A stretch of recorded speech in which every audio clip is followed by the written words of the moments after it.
డెఫినెట్గా తెలియగలవాడు అయితే డెఫినెట్గా ఎదుగుతాడు. సో కళ్యాణ్ కృష్ణ తెలియగలవాడు అండ్ చక్కగా చాలా బాగా రాస్తాడు డైలాగ్స్. దీంట్లో సోగ్గాడే చిన్నారిలో ఎక్కువ కొంచెం సూపర్ఫిషియల్ డైలాగ్స్, అంటే అక్కడికక్కడ సరసం ఆడి నవ్విచ్చేసి అటువంటి డైలాగ్స్. దీంట్లో చాలా డీప్గా కొంచెం డైలాగ్స్ ఉంటాయి, especially father and son and father and daughter మధ్యన, వాళ్ళకి మధ్యన dialogues are very very deep and very depth, చాలా డెప్త్ ఉన్న డైలాగ్స్. కళ్యాణ్ కృష్ణ ప్లస్ పాయింటే అది, dialogues are very very good.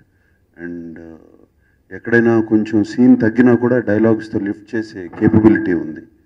And డెఫినెట్గా ఆ సినిమాకి ఈ సినిమాకి డెఫినెట్గా ఎదిగాడు.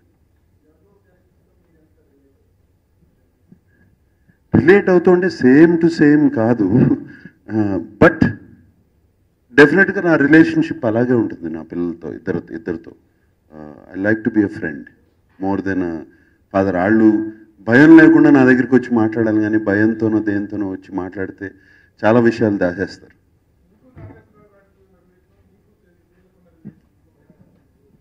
నాకు నాన్నగారికి ఈ వయసులో లేదు, నాకు నాన్నగారికి వెరీ ఫ్రెండ్లీ. నాన్నగారు ఆయనకు ఒక 65-70 వచ్చిన తర్వాత బాగా ఫ్రెండ్స్ అయిపోయారు. చాలా చాలా విషయాలు చెప్తూ, జనరల్గా ఫ్రెండ్స్ మాట్లాడుకునే విషయాలు చెప్తూ, ఆయన ఆయన ఆయన మెమరీస్ చెప్తూ అన్నీ చాలా ఫ్రెండ్లీగా అయిపోయారు. నేను తీసిన సినిమాలన్నీ ఆల్మోస్ట్ ఎవ్రీ ఫిలిం ఎక్సెప్ట్ మనం, బిఫోర్ స్క్రిప్ట్ ఆల్మోస్ట్ 1 year పట్టింది. కానీ మిగతా సినిమాస్ అన్ని ఎవ్రీ ఫిలిం స్క్రిప్ట్లో ఇవాల్వ్ అయ్యాయి. వన్ షెడ్యూల్ షూటింగ్ చేసుకుని ఇది బాగలేదు, ఈ క్యారెక్టర్ వర్కౌట్ అవ్వట్లేదు, తీసేద్దాం. అండ్ రీషూట్ అనే దానికి నేను వెనకాడను. మేము ఒక డైరెక్టర్ నాకు 60 రోజులు కావాలంటే లేదు 75 రోజులు పెట్టుకుందాం అని నేనంట. ఎందుకంటే ఆ 15 రోజులు రీషూట్కి పెట్టుకుంటాను. 60 రోజుల్లో సినిమా ఫినిష్ చేసి 15 days పెట్టుకుంటాను. ఒకవేళ అవసరం లేదు అంటే అది బోనస్, లేదు అంటే 15 రోజులు, 10 రోజులు, 5 రోజులు, 6 రోజులు రీషూట్స్ చేస్తామంటే ఇంకా బెటర్మెంట్ కోసం. అతను ఏదో తప్పు చేశాడని కాదు, ఉన్నదాన్ని ఇంకా బెటర్ చేయడం. లేదు, డెఫినెట్గా ఒక 1 week to 7 days రీషూట్ చేసాం. ఎందుకంటే మేము ఆ క్యారెక్టర్స్ వర్కౌట్ అవుతాయి అన్నది వర్కౌట్ అవ్వాలి సినిమాలో. అందుకని ఆ క్యారెక్టర్ని తీసేసి ఇంకో క్యారెక్టర్ పెట్టుకుని చేయటం జరిగింది. అది శివ, ఇది Shiva.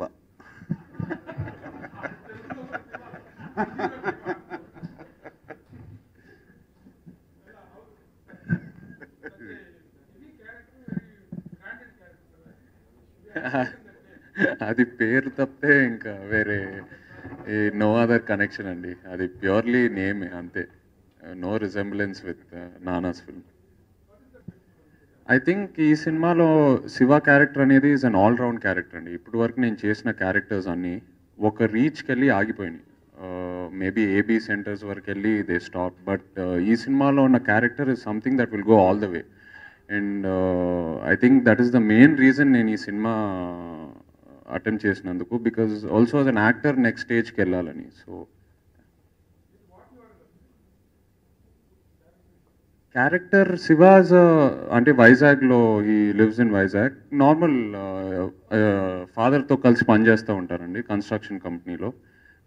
So very lovable boy next door kind of character. Pressure అయితే ఏం లేదండి, ముందు నుంచి తెలిసిన విషయమే. నేను సెకండ్ ఫిల్మ్ చేతో చేస్తాను, మీ ఇద్దరు మాట్లాడుకున్నాం.